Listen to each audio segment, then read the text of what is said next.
Nagpulong na rin ang House Prosecution Panel bilang paghahanda sa impeachment trial ni Vice President Sara Duterte. Ang tingin ng isa sa mga miyembro ng prosekusyon, mahihirapan daw na ipawalang sala ang bise sa dami umano ng ebidensyang hawak nila.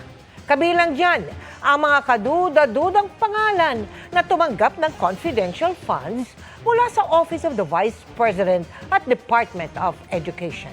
Nakatutok si Tina Panganiban Perez. Bilang paghahanda sa impeachment trial ni Vice President Sara Duterte, nagbalik na ang lingguhang pulong ng House Impeachment Prosecution Panel.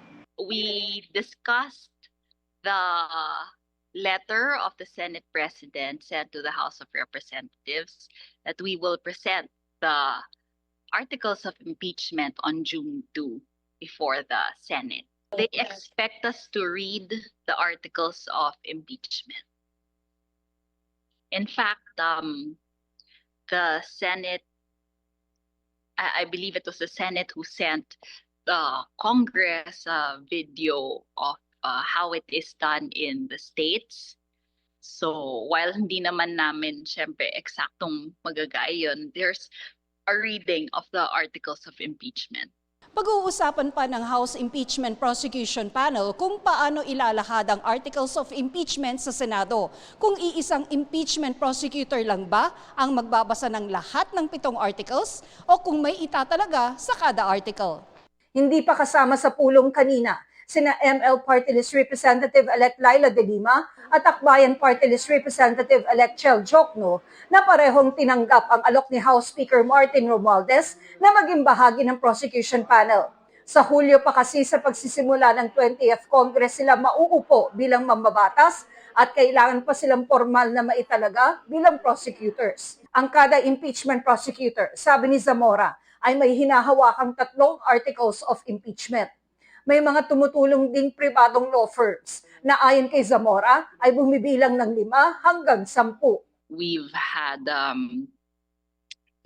a mock trial before. We prepared judicial affidavits for the witnesses. We examined witnesses.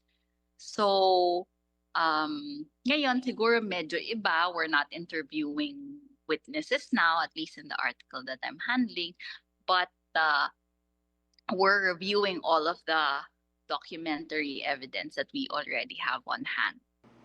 Sabi ni Zamora, kasama sa mga ipipresentang ebidensya ay ang mga kaduda-dudang pangalang tumanggap umano ng confidential funds mula sa Office of the Vice President at DepEd. I think it will be difficult to acquit the Vice President in view of the numerous pieces of evidence that we have.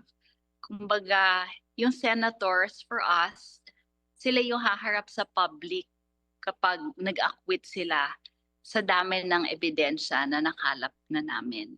Sinisika pa namin makuha ang panig ng Vice Presidente, pero dati na niyang sinabing naghahanda na rin ang kanyang mga abogado para sa paglilitis. Para sa GMA Integrated News, Tina Panganiban Perez, nakatutok, 24 oras.